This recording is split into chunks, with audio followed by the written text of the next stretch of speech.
I was on my way to the airport to take the wallet my husband had forgotten when the rideshare driver locked the doors and said, "Don't get out of the car, trust me." My heart raced. It was almost 2 a.m, and I was alone with a stranger in a desolate place. 5 minutes later, 3 police cars surrounded us with their sirens blaring. What I discovered that night destroyed everything I believed about my life. But before I continue, check if you are already subscribed to the channel and write in the comments, where are you watching this video from? We love knowing how far our stories are reaching. It all started that Thursday, around 12:30 at night.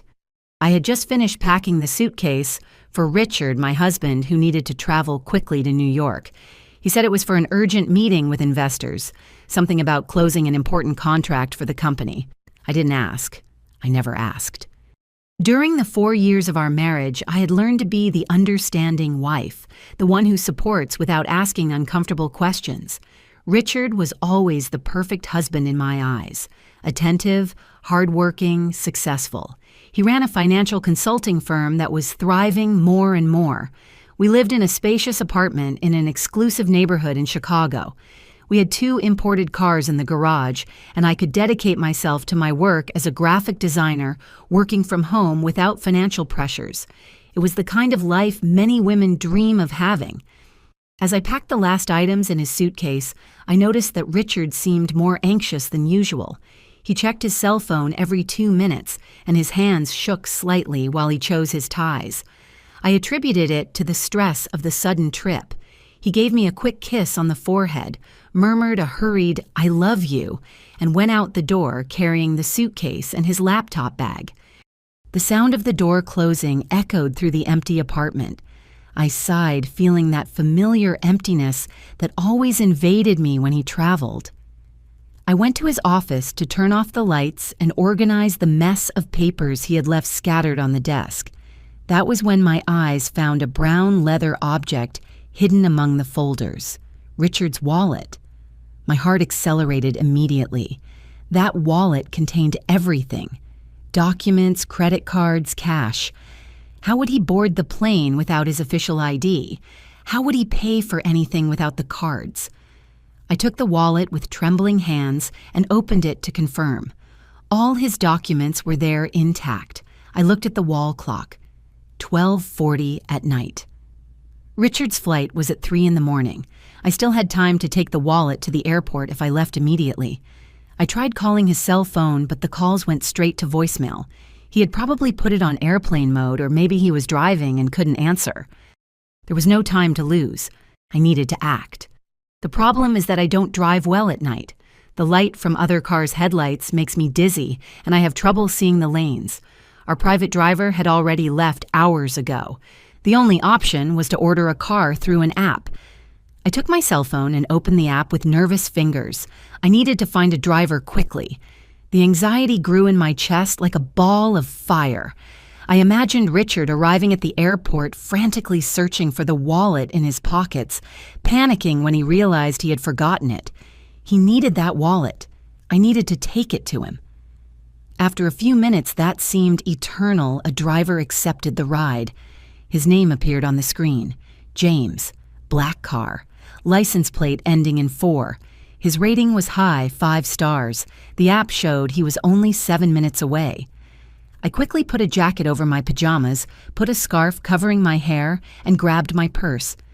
I put Richard's wallet away carefully as if it were a precious treasure. In a way, it was. That wallet represented my mission to be the perfect wife, the one who solves problems and takes care of everything. 5 minutes later, the intercom buzzed. I looked through the camera and saw the black car parked in front of the building. I went down quickly in the elevator, crossed the lobby, and went out to the street. The night was cold and damp, typical for May in Chicago. The neighborhood streets were deserted, illuminated only by the orange streetlights that created strange shadows on the sidewalks. I opened the back door of the car and got in. The interior was clean and smelled of lavender air freshener. The driver was a man of about 50, gray hair at the temples, thin and tired face. He greeted me with a silent nod without saying a word. "Good evening," I said, trying to sound natural. "I need to go to the airport domestic terminal. It is urgent." He just nodded and started driving. The silence inside the car was heavy, almost suffocating. There was no music playing on the radio, no conversation, just the sound of the engine and the noise of tires on wet asphalt. I tried calling Richard one more time, but again it went to voicemail. I sent him a message on WhatsApp. "Honey, you forgot your wallet. I'm bringing it to the airport. Wait for me in the departure lobby." The message stayed with just one check mark. It wasn't delivered. I leaned back in the seat, trying to calm my nerves.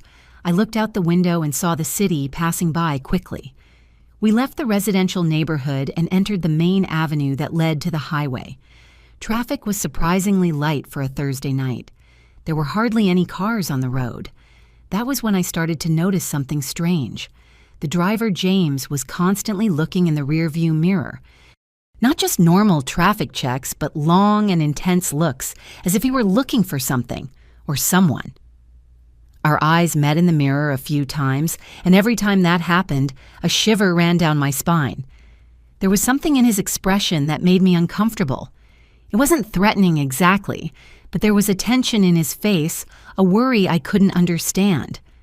I clutched Richard's wallet against my chest, suddenly very aware that I was alone in a car, with a stranger in the middle of the night going to a distant airport. The stories I had read on social media about crimes involving rideshare drivers began to invade my mind like unwanted ghosts. "Is everything okay?" I asked, trying to break the heavy silence. James didn't answer immediately. He changed lanes abruptly, making my body sway in the seat. My heart started beating faster. "Sorry." He finally said, his voice hoarse and low, "Just checking the traffic." But there was no traffic. The highway was practically empty. I took my cell phone discreetly and pretended to be checking some app, but in reality, I had my finger on the emergency button of the transport app itself. If something happened, I would need to be ready to call for help. As we got closer to the airport, the tension in the car increased.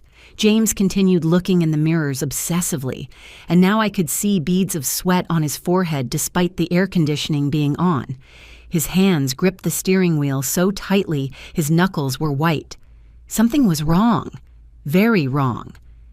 The airport lights began to appear in the distance, an artificial glow against the black sky of the early morning.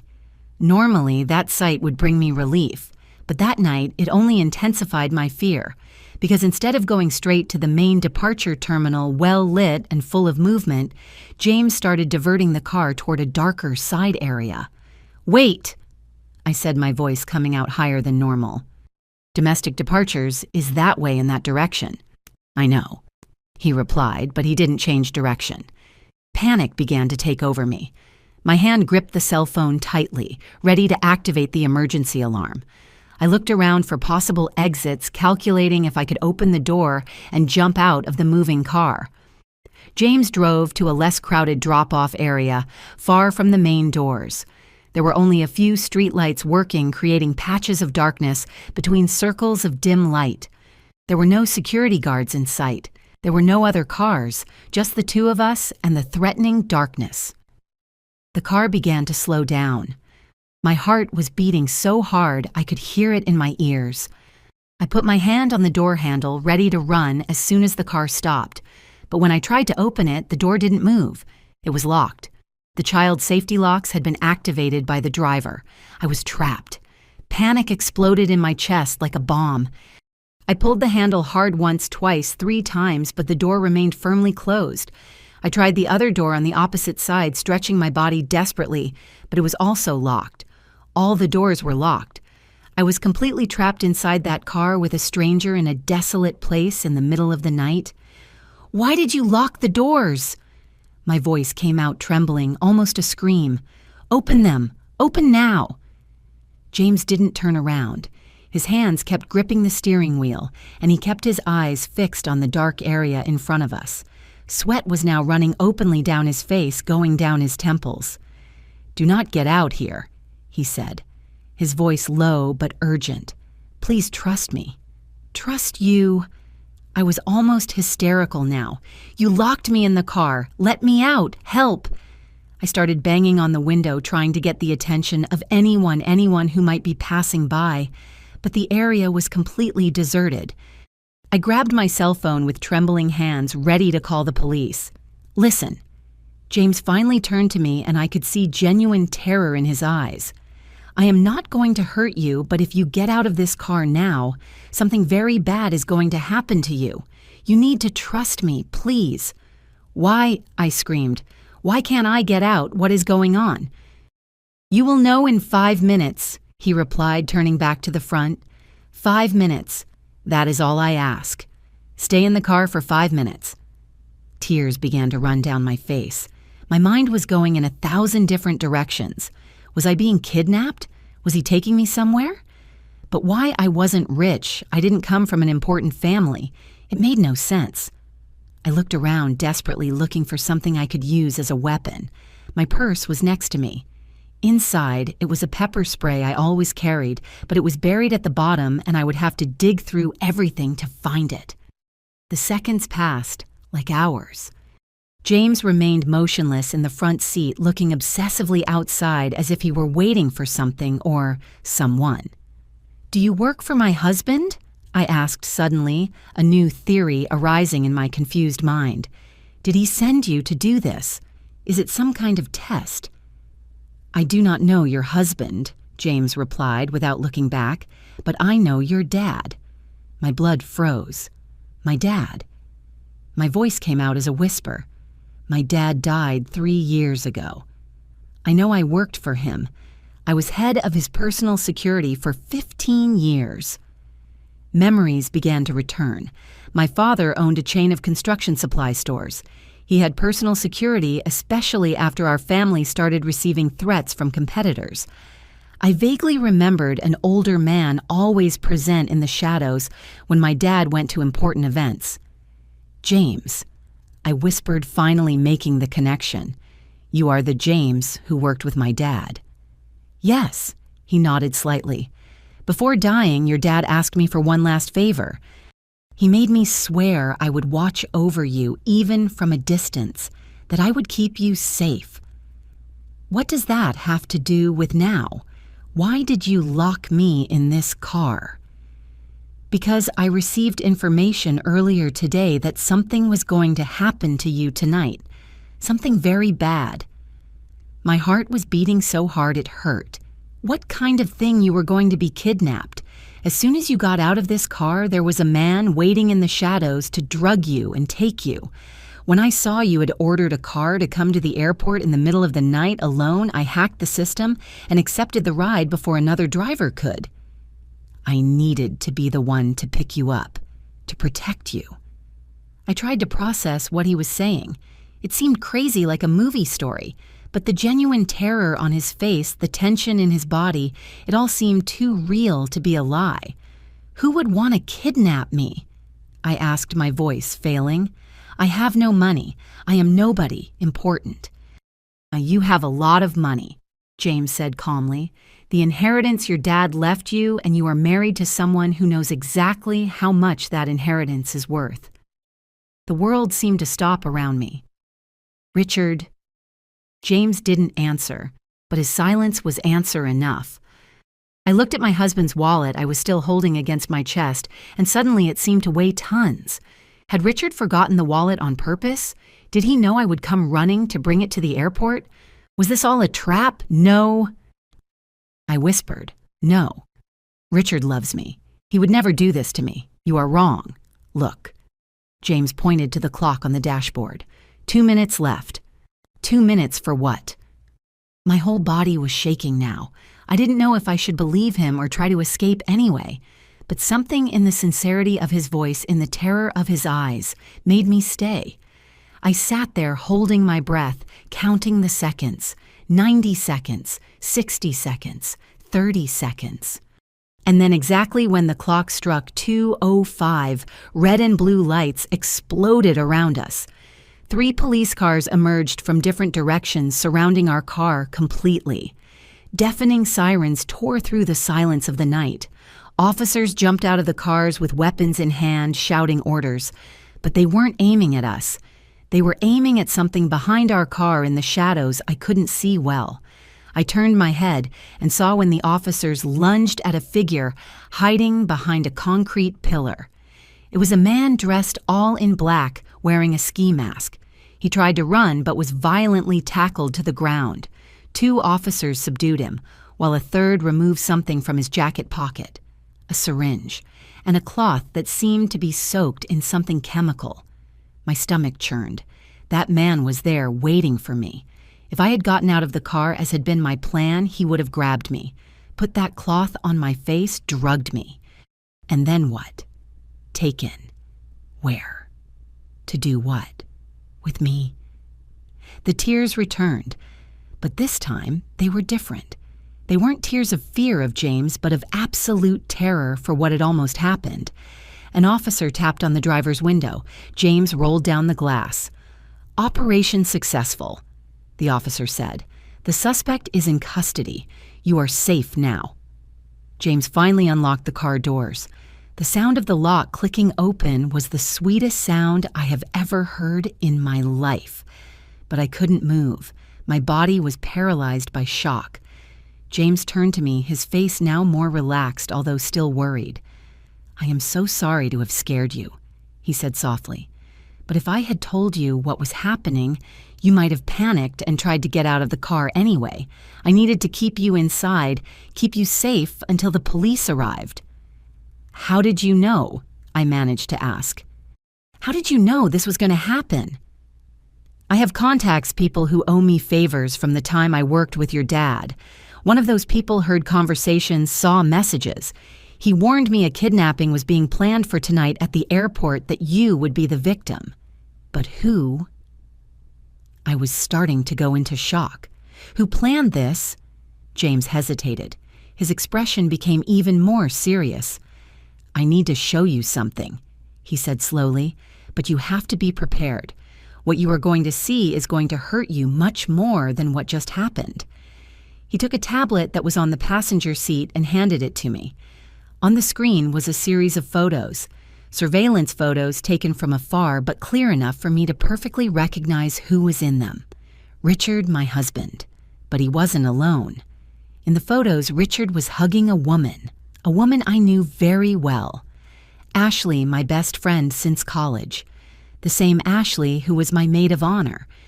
The same Ashley who came to dinner at our house every week. In the photos, they were kissing. They were hugging. They were entering hotels together. The last photo showed the 2 of them at the airport. Not at the domestic terminal where Richard should be, but at the international terminal. And they weren't boarding for New York. They were boarding for Paris. With 2 large suitcases. Suitcases of someone who doesn't plan to return. I can't describe exactly what I felt in that moment.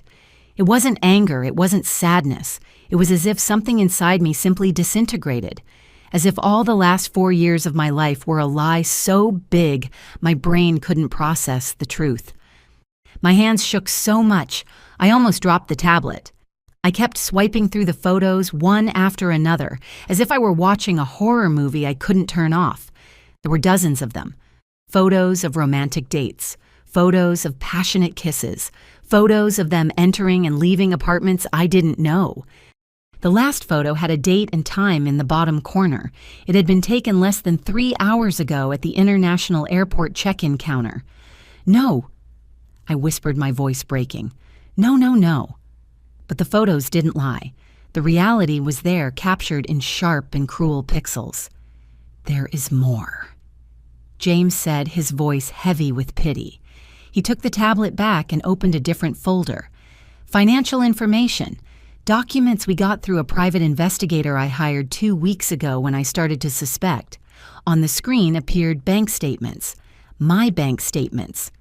From the joint account I shared with Richard but rarely checked, because I trusted him completely. He took care of the household finances, the investments, everything. Huge transfers. Hundreds of thousands of dollars being moved systematically from the joint account to an account I didn't recognize. An offshore account. The transfers had been happening for more than a year. He was stealing from you," James explained, "systematically. He had access to the inheritance your dad left you because you put everything in a joint account when you got married. You thought you were being a modern and trusting wife, but he was waiting for exactly that. Tears flowed freely now. I sobbed, hugging my own body, rocking back and forth in the back seat of the car. But the money wasn't enough, James continued relentlessly. It was better that I knew everything at once, like ripping off a Band-Aid. There is something else. He opened another document. It was a life insurance policy, a massive policy for $1 million with me as the insured and Richard as the sole beneficiary. The policy had been opened 6 months ago. I didn't even know of its existence. How did he manage to do that without my signature? I asked, my voice coming out strange, distant, as if it weren't mine. You signed it, James said softly. Remember that time a few months ago when Richard asked you to sign some papers from the accountant? He said it was for tax returns. I remembered. It had been a Saturday morning. Richard had brought a stack of papers for me to sign. I was in a hurry making lunch, and he was rushing me, saying the accountant needed the documents urgently. I signed everything without reading. I trusted him. Why would I read? In the middle of those papers was the insurance policy. James explained, and along with it, a power of attorney giving Richard full powers over all your assets, including the properties you inherited from your dad. I was dizzy, literally dizzy. I opened the car door, which was now unlocked, and vomited on the street, my body physically rejecting that horrible reality. When I finished, I wiped my mouth with the back of my hand and leaned back in the seat, feeling completely empty. So the plan was to kill me, I said, not as a question, but as a statement.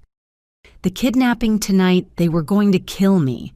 Richard would keep the insurance, the properties, everything, and would be in Paris with Ashley starting a new life with my money.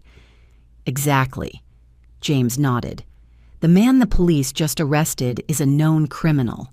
He was hired to do the dirty work. After the kidnapping, your body would probably be found somewhere simulating a robbery gone wrong. Richard would be in another country with a perfect alibi. He would return to the U.S. as the devastated husband, cry in interviews, receive condolences, and then disappear to a non-extradition country with all your inheritance. It was a perfect plan. Diabolical, but perfect. How did you discover all this? I asked. How did you know it was going to happen tonight? When your dad was dying, James began. He made me promise to watch over you. He had a feeling about Richard, you know. He never liked him, never completely trusted him. He said there was something fake in the way Richard looked at you, as if he were evaluating an investment instead of looking at the woman he loved. I remembered the arguments between my dad and Richard. I remembered how my dad had been against the wedding at first. I thought he was just an overprotective father who didn't want to accept his daughter was growing up. But he had seen something that I, blind with passion, couldn't see. After your dad died, I kept watching you from afar. James continued, not all the time, but periodically. I checked your social media, kept in contact with some employees from your dad's company who now worked for you. And 3 months ago, one of those contacts told me something strange. Richard had asked about how to sell inherited properties without attracting the attention of tax authorities. That made me suspicious. I hired a private investigator. It was he who discovered the affair with Ashley, the money transfers, the fake insurance policy. Everything started to fit. And a week ago, my contact in the criminal underworld warned me that someone had put a contract on the head of a young, wealthy woman. The description matched you. I didn't know exactly when or where it would happen, but I stayed on high alert. Tonight, when I saw your ride request to the airport in the system alone in the middle of the night, I knew. It was the perfect opportunity for a kidnapping. Public place, but with desolate areas, a time when you would be vulnerable, and the perfect alibi for Richard, who would be in another country. I hacked the app system to ensure I would be the assigned driver, and I alerted my contacts in the police. They were monitoring the situation, waiting for the criminal to appear. The plan was to catch him in the act. I was listening to everything, but it seemed like a dream, a nightmare from which I couldn't wake up. "The wallet," I said, suddenly looking at the cursed object that was still next to me on the seat. "He left the wallet on purpose, right?" "Yes, it was the bait. He knew you were the type of person who would go out in the middle of the night to help him. He counted on that, on your kindness, your dedication, your love for him." Every word was a stab in my already shattered heart. I took the wallet with trembling hands. For the first time, I really examined it. I opened all the compartments, and that was when I found it. A folded piece of paper hidden behind the credit cards. When I opened the paper, I saw it was a copy of another document, a deed, transferring the main property of my inheritance, the commercial building downtown that was worth millions, to Richard's name. And right below, a signature. My signature. But I had never signed that. "Forgery," James said, looking over the seat. "With the power of attorney you signed without knowing he may have forged other signatures too. He probably already transferred several properties to his name. All planned so that as soon as you died, he would already have legal control of everything. Without complications, without waiting for a will, without family fighting for the inheritance. It was genius. It was monstrous." I looked out the car window. The police were still dealing with the kidnapper. An ambulance had arrived. Other officers were securing the perimeter, collecting evidence. And somewhere inside that airport in the international terminal, Richard was waiting to board. Waiting to leave for Paris with Ashley, with my money waiting to receive the news that the plan had worked, that I was dead. But I wasn't dead. I was very much alive, and absolutely furious. The sadness that had consumed me began to transform into something different, something cold and sharp, a crystalline rage that gave me a mental clarity I hadn't had in hours. "Where are they?" I asked, my voice now firm. "Richard and Ashley, where exactly are they?" James checked his watch. "Their flight leaves in 40 minutes, International Gate 12. "But you can't just go and confront them. It would be dangerous." "I am not going to confront them," I said, my mind already working, planning. "Not yet. I need to be smart about this." I looked at James, at this man I barely knew, but who had saved my life, who had kept the promise he made to my dying father.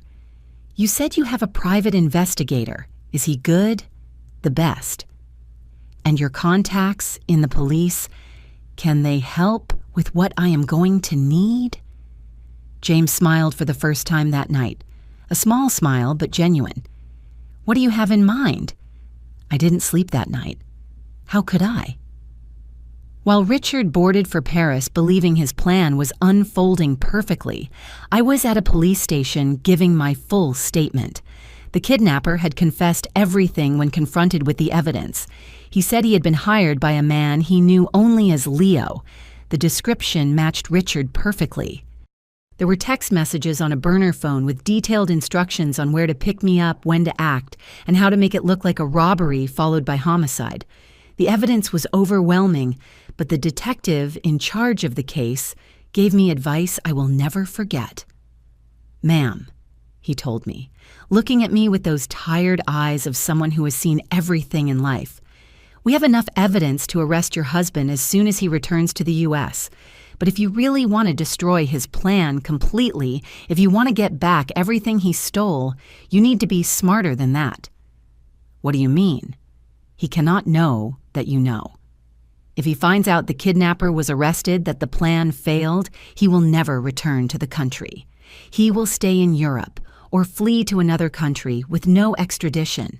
And even if we manage to arrest him eventually, the money he transferred to offshore accounts will be almost impossible to recover." I understood what he was saying. If I wanted true justice, I needed to play Richard's game. I needed to pretend nothing had happened. "But how am I going to do that?" I asked. "He will expect to receive the news of my death." "When that doesn't happen, he will suspect." "Exactly." the detective agreed. That is why you need to create a story that explains why you didn't go to the airport, why you are alive, but in a way that doesn't raise suspicions. We spent the next few hours working out a plan. With the help of James, the private investigator, and a prosecutor specializing in financial crimes who joined us, we created a perfect story. When the sun began to rise, I was back in my apartment. It seemed like a different place now. Every corner held memories that I now knew were false. The sofa where we watched TV together, the bed where we made love, the kitchen where I prepared his favorite breakfast every Sunday. All lies, all a facade, but I couldn't show that I knew. Not yet. I lay in the bed that still smelled of his cologne and forced my eyes to close for a few hours. I needed to be rested for what was coming next. At 9 in the morning, my cell phone rang. It was Richard. I looked at the screen for a long moment before answering. My hand shook, but I took a deep breath, put on my best loving wife mask, and answered. "Honey." His voice sounded falsely cheerful. "Are you okay? I tried calling you last night several times." "Hi, my love," I replied, forcing a sleepy tone. "Sorry I fell asleep early and left the phone on silent. I was so tired." There was a pause on the other end, a pause that lasted only 2 seconds but seemed like an eternity. He was confused. I should be dead. Why was I answering the phone, normally talking about falling asleep early? "Oh," he said finally, "so you didn't go to the airport." "Airport? Why would I go to the airport?" Another pause, longer this time. "Your wallet," I said, following the script we had prepared. "You forgot your wallet here at home. I was going to take it to you at the airport, but when I was getting ready to leave, I got a horrible migraine, one of those really strong ones. I took a pill and passed out on the sofa. I just woke up." "Sorry, honey, did you manage to board without the wallet?" I could hear Richard breathing on the other end. He was trying to process the information, trying to understand what had gone wrong with his perfect plan. Yes, I managed." He lied. Of course he had managed to board. He had his real documents with him. The forgotten wallet was just bait. He had a copy of my ID in the suitcase. Everything went well. "That's great." I feigned relief. I was so worried. "How is the meeting going?" "Great, great." He lied again. "It might take a few days longer than I thought. Maybe a week. Will you be okay alone?" A week. Time enough for him to discover his plan had failed. Time for him and Ashley to come up with a new plan or simply disappear. "Of course, honey, you know I will. Just take care and message me every day, okay?" "Okay, I love you." The words came out of his mouth so easily. "I love you." How could he say that knowing he had hired someone to kill me? "Me too," I replied, almost choking on the words. I hung up and immediately dropped the phone on the floor. I ran to the bathroom and vomited again. There was nothing in my stomach to come out, but my body kept contracting, trying to expel the disgust I felt. After I composed myself, I called James. He called, I reported. He believed the story, but said he will stay away for a week. "Perfect," James replied. "That gives us time. The investigator is already tracking his bank movements, and I have good news. We got a court order to freeze his offshore accounts. The judge was very receptive when I showed the evidence of the murder plot. And Ashley, she is with him in Paris. She posted a photo on Instagram an hour ago. They are in a 5-star hotel. She captioned it, "Well-deserved vacation." James couldn't hide the contempt in his voice. Well-deserved vacation. With my money. Celebrating what she thought was my death. "I want to see the photo," I said. "I don't think that is a good idea." "I want to see." James sighed but sent me the link. I opened Ashley's Instagram with my heart racing. There she was in a bikini in a luxurious pool overlooking the city of Paris, smiling, broadly radiant. And in the background, slightly out of focus but clearly visible, was Richard. Also smiling, holding a glass of champagne. The comments were all from mutual friends of ours. "Amazing, you deserve it. Enjoy it so much. Jealous in a good way. If they only knew." I spent the next few days preparing. The private investigator brought more information. Richard and Ashley had been together for almost 2 years. It had started at a company party where Ashley worked, and Richard had gone as my date. They had connected exchange numbers, and the affair started shortly after. The evidence was painful to see. Passionate text messages, intimate photos, videos that made me want to die of shame and anger. But I forced myself to watch everything. I needed to know the full extent of the betrayal. The investigator also discovered that Richard had debts, lots of debts, online gambling, bad investments, loans with loan sharks. He was drowning in debts I never knew existed. My money wasn't just greed, it was necessity. He needed those millions to pay his debts and start a new life with Ashley. "How much does he owe?" I asked. "Almost $200,000. The investigator replied, "And the loan sharks are getting impatient. There are death threats in the messages." He was desperate. That is why the timing of the plan. He couldn't wait any longer. He needed the insurance money and the properties now before the loan sharks decided to eliminate him first. And Ashley knew all this. Every conversation between them is documented. Yes, she knew. She was actually the one who suggested the kidnapping plan. She was the one who found the criminal through her contacts.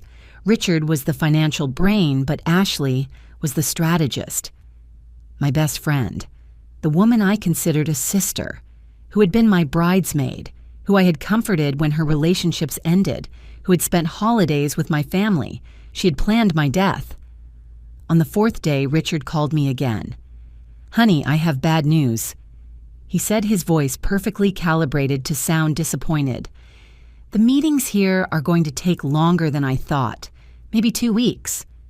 2 weeks. I feigned surprise. "Wow, that long." "Yes, people here are very complicated, but the contract will be worth it. When I get back, we're going to take a trip, just the two of us, to celebrate. What do you think, a trip? Probably to some remote place where it would be easy to fake an accident." But I played along. "I would love that. Where are you thinking?" "I will let it be a surprise," he said, and I could hear the poisonous smile in his voice. After hanging up, I sat on the floor of my bedroom and finally let the tears fall. I cried for all the lies, all the betrayals, all the moments I thought were real, but were just theater. I cried for the naive version of myself that had died that night at the airport. But after crying, I got up, washed my face, and did something I had never done before in my life. I called a lawyer specializing in complicated divorces and asset recovery. It was time to fight back. The lawyer James recommended was a woman named Brenda Miller.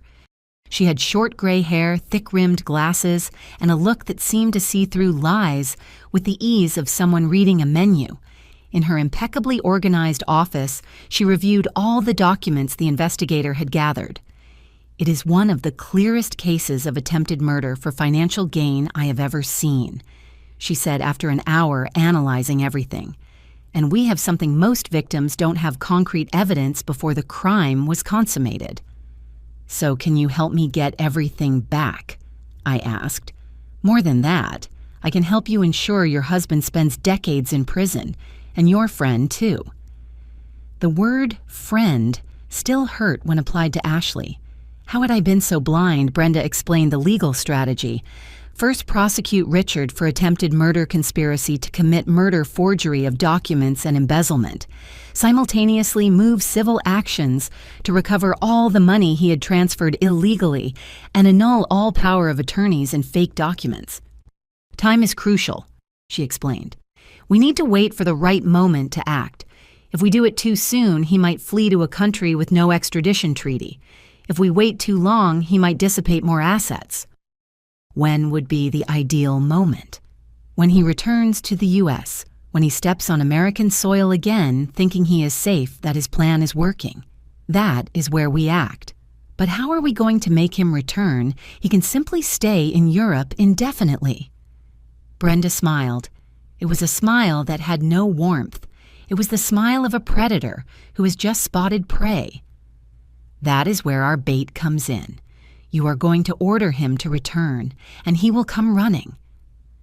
We spent the next few hours planning every detail. It was risky, but it could work. It had to work. That night, I recorded a video message for Richard. It had to look natural, spontaneous, so I recorded several times until it sounded perfect. "Hi, honey." I began forcing a smile. "I know you are super busy there, but I had some news and couldn't wait to tell you.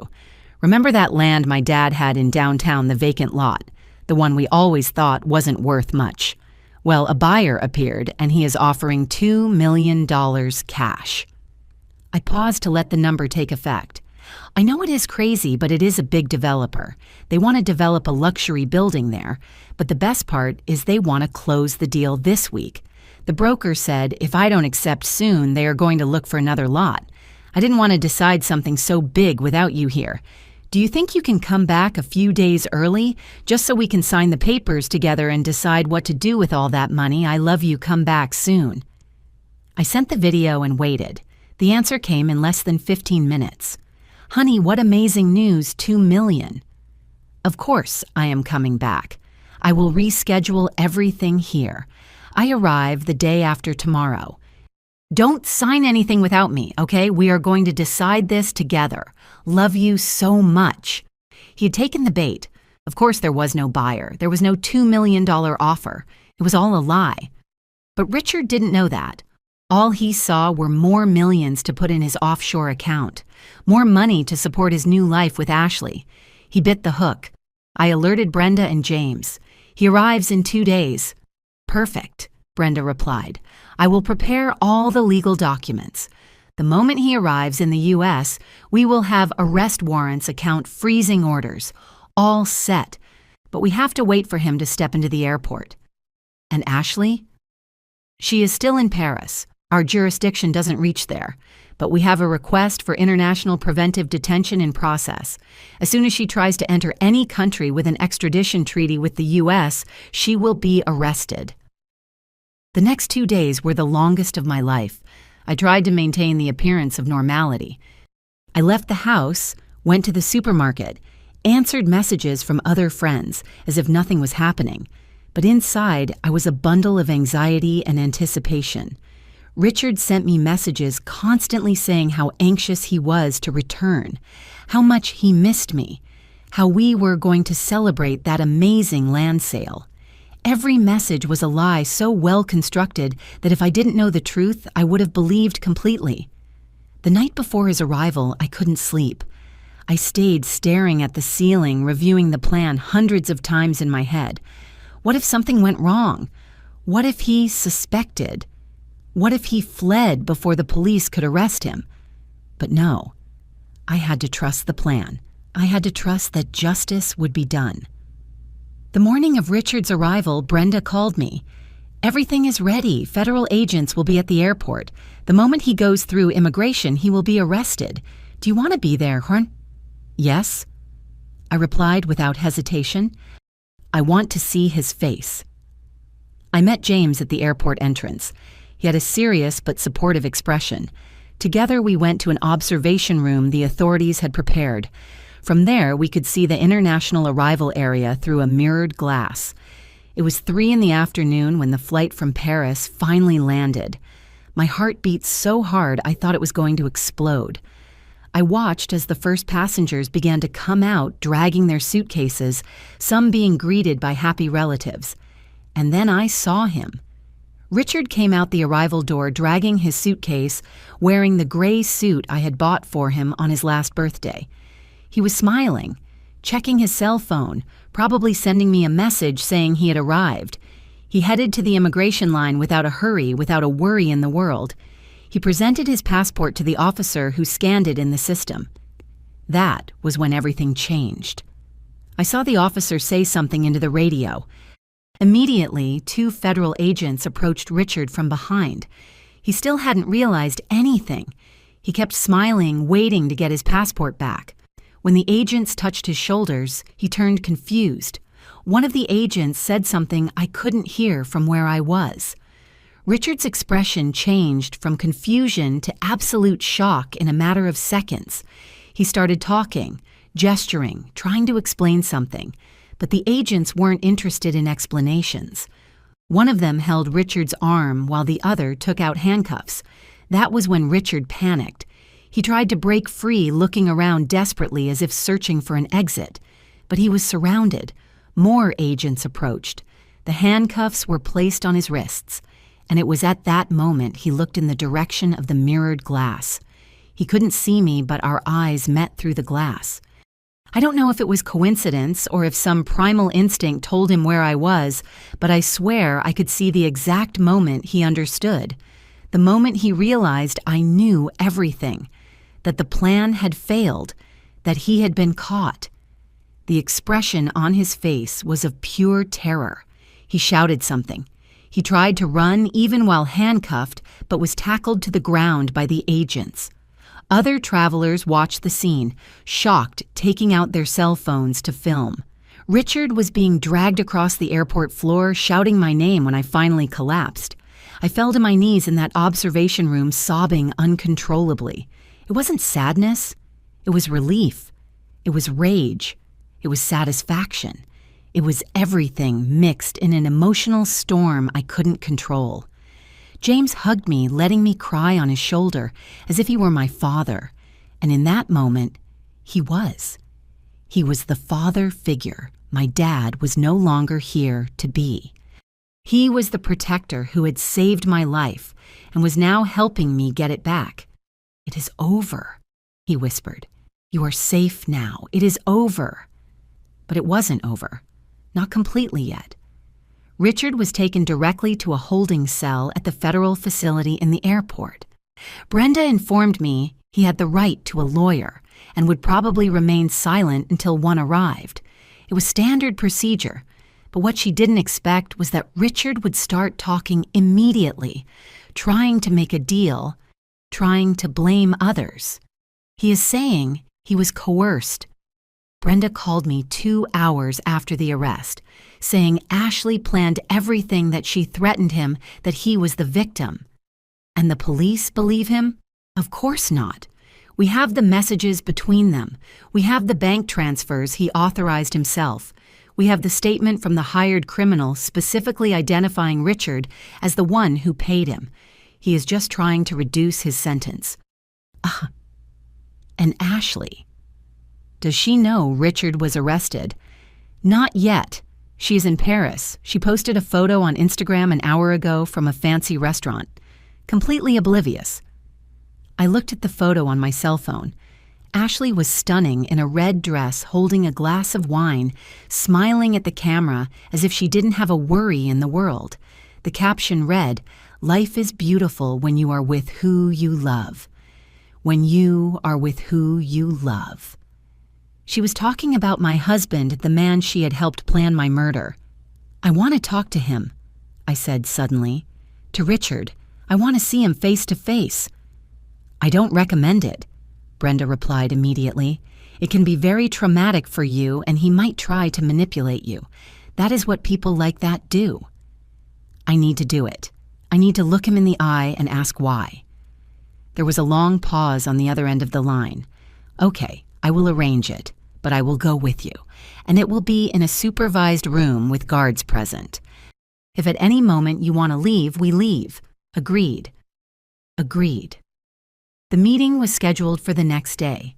I spent the whole night without sleep rehearsing what I would say, imagining what it would be like to look at the man I loved and see a stranger.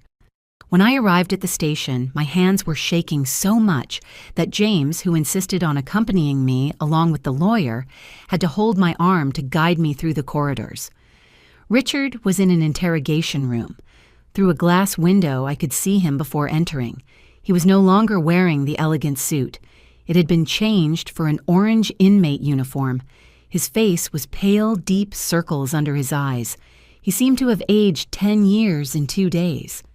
When I opened the door and entered, he lifted his head. Our eyes met, and to my surprise, he started to cry. "Honey," he sobbed. "Honey, I am so sorry I didn't want to. It wasn't supposed to be like this." I sat in the chair on the other side of the table, keeping my expression neutral. Brenda and James stood behind me, a silent but comforting presence. "Don't call me honey," I said, my voice coming out colder than I expected. "You lost the right to call me that when you hired someone to kill me." "No, no," he shook his head violently. "You don't understand. I never wanted you to get hurt. I swear. It was Ashley. She was the one who—" "Don't blame Ashley," I interrupted him. "I saw the messages. All of them. I know you were involved in this from the beginning." Richard froze. The mask of regret slipped a little, and for a moment I saw something darker in his eyes. "Why?" I asked, my voice breaking. "I loved you. I would have given you anything. If you needed money, I would have helped you. If you didn't love me anymore, we could have divorced. Why choose to kill me?" He looked down at his own handcuffed hands on the table. "You wouldn't understand," he murmured. "Make me understand." There was a long silence. When he finally spoke, his voice was different, colder, more honest perhaps. "Because you were too easy," he said. "You trusted everything I said. You signed everything I asked. You never questioned anything. You were so obedient, so predictable, and I started to despise you for it." Every word was a stab, but I forced myself to remain impassive. When I met Ashley, she was the opposite of you. She was defiant, smart, ambitious. She made me feel alive in a way you never did. And yes, I know it sounds cruel, but you asked for the truth. And the money. Richard gave a bitter smile. Money made everything possible. I had debts, lots of debts. I had made stupid investments, bet on businesses that failed. The loan sharks were chasing me. I needed a way out, and you with all that inheritance from your dad were the perfect way out. So you used me from the beginning. Not from the beginning, he admitted. In the beginning, I really liked you. But when your dad died and you inherited everything that was, when I realized the potential, and when the debt started to squeeze when Ashley entered the scene, the plan started to make sense. The plan to kill me. The plan to solve all my problems at once. He corrected, as if they were the same thing. You would die thinking you were loved. Ashley and I would keep the money to live the life we deserved. Everyone won, except me, who would be dead. Richard shrugged. He really shrugged as if my death were a minor detail in the grand scheme of things. It was at that moment that any trace of love that might still exist inside me died completely. There was no more pain. There was only a cold void where a heart used to be. "You are going to rot in prison," I said calmly, "and every penny you stole from me will be returned. Every property you tried to transfer illegally will return to my name, and Ashley will join you behind bars eventually." "Ashley is in Europe," Richard said with a smug smile. "They will never catch her." "We will see." I stood up. "I hope you both enjoyed these days of freedom well, because they will be the last you will have for the next 20 or 30 years. I started to turn to leave, but Richard called me. "Wait." I stopped, but didn't turn around. "Are you going to forgive me someday?" he asked, and for the first time since I entered the room, his voice sounded genuinely vulnerable.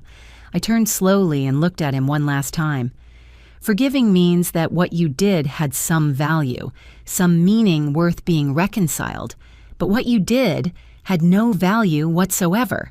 It was mean, cowardly, and pathetic. So no, Richard, I am not going to forgive you. I am simply going to forget you, as if you never existed in my life." I left the room without looking back. In the hallway, I let the tears finally fall. But they weren't tears of sadness. They were tears of closure, of liberation. "Are you okay?" James asked, putting a protective hand on my shoulder. "Yes," I replied and realized it was true. "I am fine. For the first time in days, I am really fine." Brenda checked her cell phone and smiled. "I have good news. Interpol accepted our request. There is an international arrest warrant against Ashley. As soon as she tries to return to the U.S. or travel to any country with an extradition treaty, she will be detained. How much time does she have of freedom? Not much. She already bought a return ticket to Mexico in 3 days. She was probably planning to return to the U.S. or Mexico when she thought things had calmed down, pretend she didn't know anything about Richard's plan. And when she gets arrested, will she face the same accusations as him? Exactly. Conspiracy to commit murder, participation in planned crime, complicity. She might receive even more time than Richard because the evidence shows it was she who found the hired criminal. 3 days later, I received the call I was waiting for. Ashley had been arrested at the airport in Madrid when trying to check in for her return flight. Spanish authorities executed the international warrant and transferred her to a detention cell until the extradition procedures were concluded. But unlike Richard, who immediately tried to blame her, Ashley remained completely silent. She didn't ask for a lawyer. She didn't give statements. She just sat in her cell staring at the wall. Spanish officers said she seemed to be in shock, as if she couldn't believe she had been caught. In the following weeks, my life turned upside down, but this time in a positive way. With Brenda's help, I managed to annul all fake power of attorneys and illegal transfers. Richard's offshore accounts were located and blocked. The process of recovering the funds would be long, but at least it was underway. The apartment where I had lived with Richard was put up for sale. I couldn't step in that place anymore without feeling nauseous. Every corner held memories contaminated by his lies. I bought a smaller, cozier apartment in another neighborhood, a place that was just mine without ghosts of the past. James continued to be a constant presence in my life. He became more than a protector. He became a true friend, a father figure my dad was no longer here to be. Sometimes we had dinner together, and he told me stories about my dad I had never heard. It made me feel connected to him again. "Your dad was a very wise man," James told me one night during one of those dinners. He told me once that trust is the most precious thing we can give someone, but also the most dangerous. Because once broken, it never goes back to what it was before. He was right. I agreed. I trusted too much. I was naive. No. James shook his head. You weren't naive. You were kind, generous, loving. Don't let the betrayal of a bad person transform you into someone suspicious and bitter. Your dad wouldn't like that. His words stayed with me. Richard's trial happened 6 months after his arrest. The room was full, the media was present, and I sat in the front row determined to look him in the eye during every moment of the process. He had lost weight in prison and his face was thinner, older. His lawyer tried to claim he had been coerced by Ashley, that she was the true mind behind everything. But the evidence was irrefutable. Text messages clearly showed he was an active and enthusiastic participant in the plan. When it was my turn to testify, I went up to the stand and recounted everything. The night in the car with James, the discovery of the photos, the lies, the fear I felt when I thought I was going to die. My voice remained firm during the entire testimony, even as tears ran down my face. Richard didn't look at me a single time during my testimony. He kept his eyes lowered with the appearance of a man who had already accepted his fate. The sentence was 25 years in prison without possibility of parole for 15 years for attempted murder, forgery of documents, embezzlement, and a list of other crimes. When the judge banged the gavel, I felt a huge weight being lifted from my shoulders. Justice had been done. Ashley was extradited 3 months after Richard's trial. Her trial was even more dramatic because, unlike him, she decided to fight, hired the best lawyer she could find, and tried to argue she had been manipulated by Richard, that she was a victim of his lies too.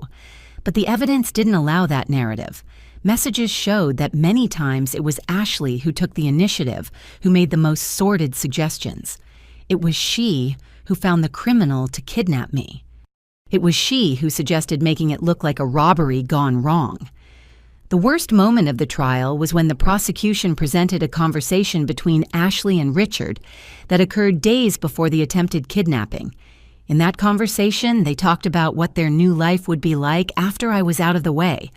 Ashley even mentioned that part of the money would be used to get plastic surgery to look even prettier for Richard. She'd calculated the value of my life and decided it was worth less than cosmetic surgery. When it came time for me to testify at her trial, Ashley finally looked me in the eye. And unlike Richard, who seemed regretful, albeit falsely, Ashley looked at me with pure hate, as if I were the villain of the story for having survived. Ashley. The prosecutor asked her during her own testimony, "Do you have anything to say to the victim?" Ashley looked directly at me and said, "Yes, you were always boring. You were always bland. Richard was only with you for the money from the beginning. He told me several times, you were never enough." The words should have hurt me, but instead they made me realize Ashley had never been my friend, neither before Richard nor during. She'd always been an actress playing a role waiting for the right moment to show her true colors. "Thank you for showing me who you really are," I replied calmly. "Now I know I didn't lose a friend because I never had one." Ashley received 20 years in prison, a little less than Richard, but still a significant sentence.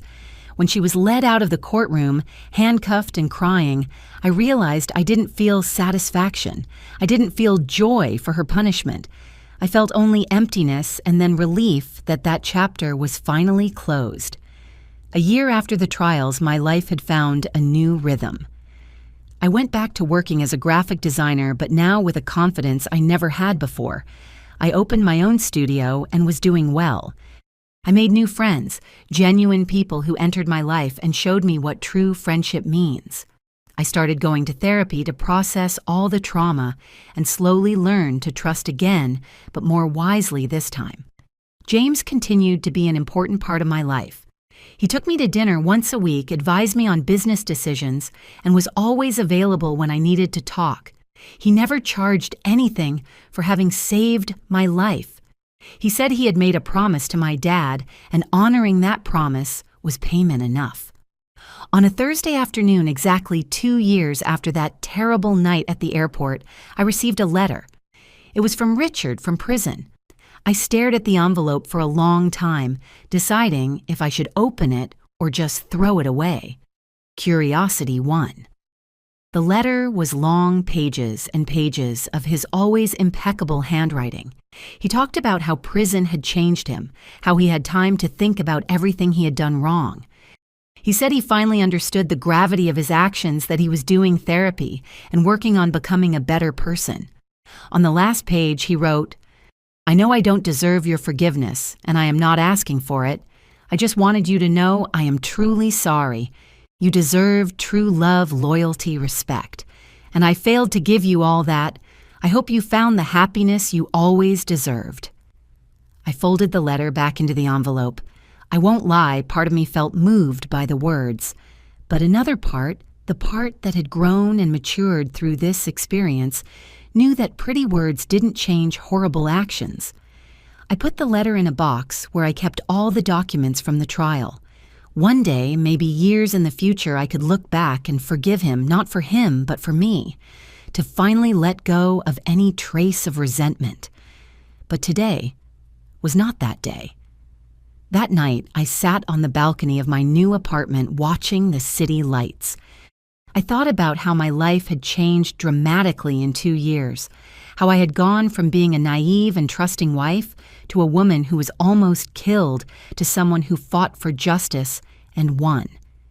It wasn't the journey I would have chosen, but it was the journey that brought me here to this version of myself that was stronger, wiser, more complete than I had ever been.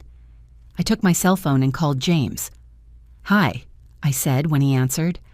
"I just wanted to say thank you for everything, for saving my life, for honoring the promise you made to my dad, for being the hero I didn't know I needed." "It was an honor," James replied, his voice warm and sincere.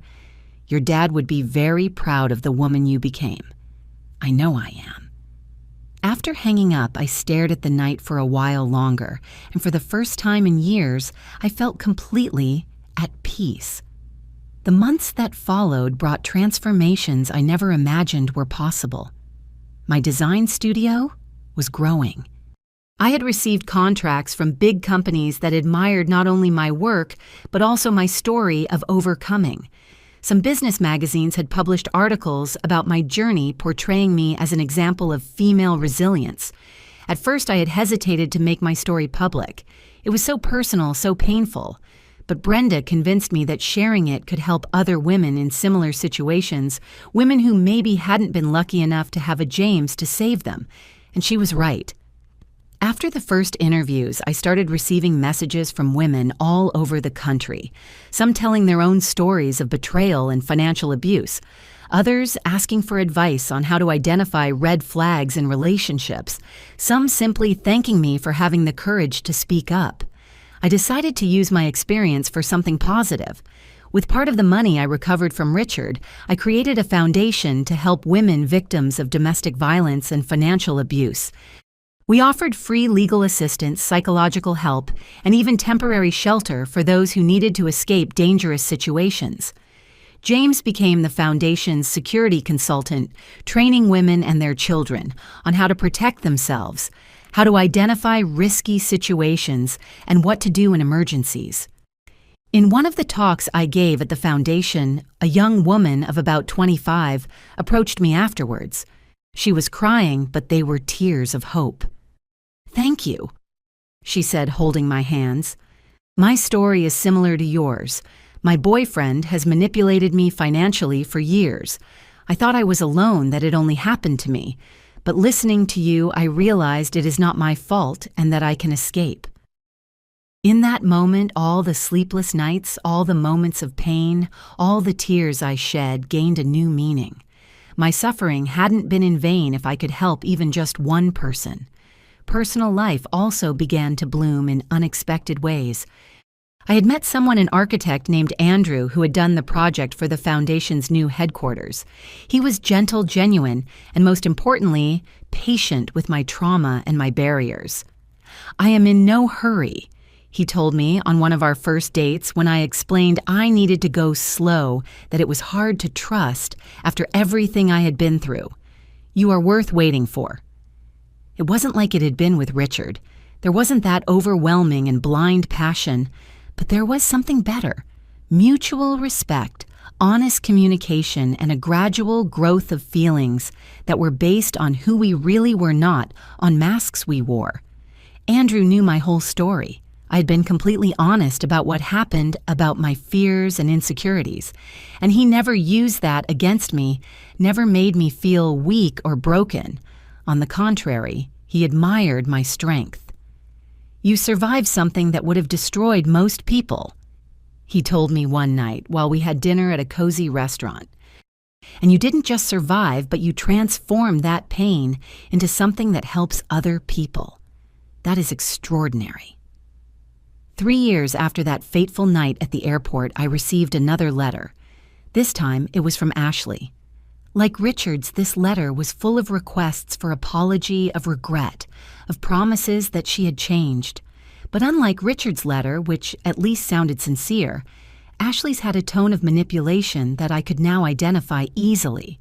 She wrote about how she was suffering in prison, how the other inmates treated her badly when they found out what she had done. She mentioned health problems she was developing, and then on the last page she made a request. "Could you write a letter to the judge asking for sentence reduction after all we were best friends once?" I shook my head as I read.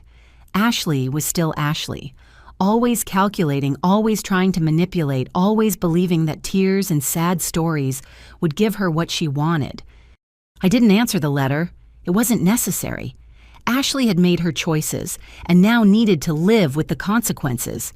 But I kept the letter together with Richard's, not as a memory of pain, but as a reminder of how much I had grown, of how I was no longer that woman who trusted blindly, who didn't ask questions, who put the needs of others before her own. On a Sunday afternoon, 4 years after everything happened, I was in the kitchen of my apartment preparing lunch. Andrew was in the living room assembling a bookshelf we had bought. Soft music played on the stereo, and through the window I could see the blue, cloudless sky. My cell phone rang. It was James. "Hi, dear," he said, his voice sounding tired. "I have news." What happened? Richard tried to commit suicide in prison. He is in the hospital, now stable, but it was serious. My heart clenched not out of love or romantic worry, but out of a basic human sadness. As much as he had hurt me, hearing that someone had reached such a point of desperation was hard. "How do you feel about it?" James asked. I thought for a moment before answering. "Sad," I admitted, "but not guilty. He made decisions that led him to where he is, and I hope he finds some peace eventually, however that happens. But it is not my responsibility to save him. Not anymore." "You have grown a lot," James said, and I could hear the pride in his voice. "You have become exactly the kind of woman your dad dreamed you would be. Strong, compassionate, but with healthy boundaries." After hanging up, I stood in the kitchen for a moment, processing the news. Andrew came to hug me from behind, resting his chin on my shoulder. "Is everything okay?" he asked softly. "Yes," I replied, and it was true. Everything is okay.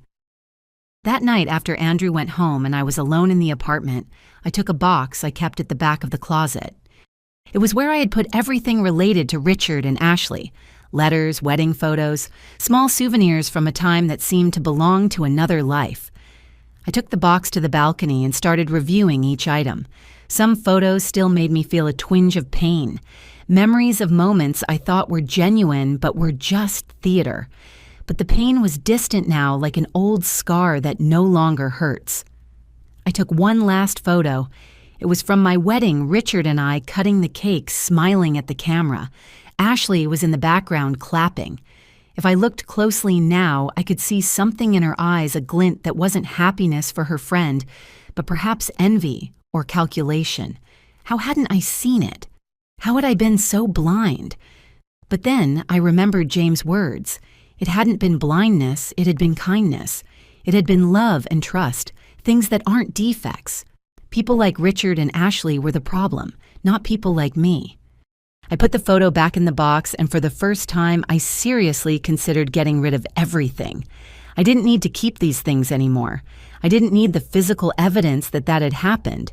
It was etched in my memory, it had shaped me, but it no longer defined me. I decided that the next week I would take the box to a recycling place. It was time to let go completely.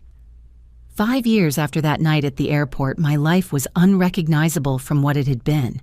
Andrew and I had married in a small and intimate ceremony, only with people we truly loved. James walked me down the aisle, assuming the role my father would have played. The foundation was flourishing, having already helped hundreds of women escape dangerous situations. My design studio was a success. And most importantly, I was happy, genuinely, deeply happy. It wasn't a naive happiness like before. It was an informed happiness tempered by difficult experiences, but real nonetheless. Maybe even more real because of it. I received one last notification about Richard. He had been transferred to a psychiatric wing of the prison after the suicide attempt. He was receiving treatment and, according to reports, was finally making real progress in accepting responsibility for his actions. I hope it is true.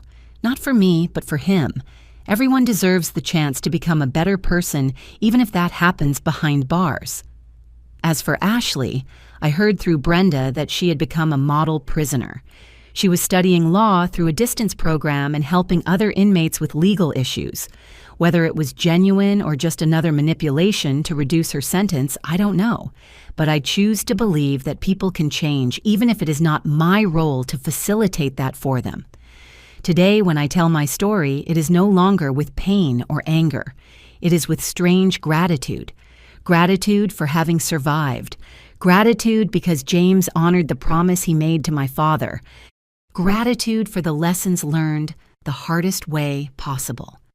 That night at the airport, when James locked the car doors and said, "Trust me," was the moment my life changed forever. It was the moment I discovered that the world isn't always what it seems, that people we love can betray us, but also that guardian angels exist in unexpected places.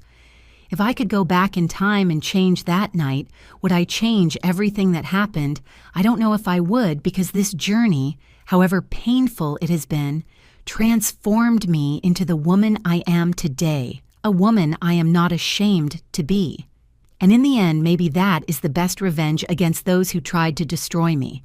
I didn't just survive, I thrived.